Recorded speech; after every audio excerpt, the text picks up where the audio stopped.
तो वहां से जो सोशल मीडिया एक्टिव हुआ है, अब आप सोशल मीडिया के टाइम पे दुनिया का जो मर्जी काम कर लें, जितना मर्जी झूठ बोल लें, वो लोग नहीं छोड़ेंगे। उसकी रीजन सबसे बड़ी वजह यह है कि जब सोशल मीडिया नहीं था ना, तो लोग अपनी बात कहाँ कर सकते थे?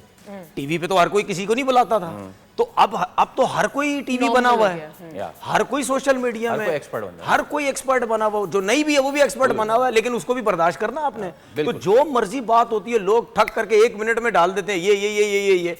अब इनके ऊपर जो सोशल मीडिया का प्रेशर, लोग बुरा भला अपने लोग, ठीक है, जहां ये खड़े हुए बात कर रहे थे, यहाँ चारों तरफ जो लोग बैठे होंगे वो बोलेंगे भैया क्या बातें कर रहा है, कल तू कुछ और कर रहा था, आज तू ये बातें कर रहा है, ठीक है। तो प्रेशर इनके ऊपर है, हम बड़े सुकून में हैं, दुनिया अब आपको बुरा भला बोल रही है। तनवीर भाई, आपने जो बात की कि बात वो करनी चाहिए जिसमें बाद में पछतावा ना हो, पछतावा अब हो रहा है, लेकिन वो कहते हैं ना कि रस्सी जल भी जाती है तो पड़ोसियों का बल नहीं जाता। उसमें पता है क्या है, मैं इस बात को सपोर्ट करने के लिए हम क्या बात कर रहे थे कि इंटरफेरेंस नहीं होनी चाहिए। उनकी इतनी इंटरफेरेंस है कि वो पिच अपनी मर्जी की, ग्राउंड अपनी मर्जी का, फ्लाइट अपनी मर्जी की, और अब तो नेट प्रैक्टिस भी अपनी मर्जी के। आज नमीबिया से मैच हुआ, नमीबिया को तो खैर लपेट दिया, चराने तरह से जीत गए।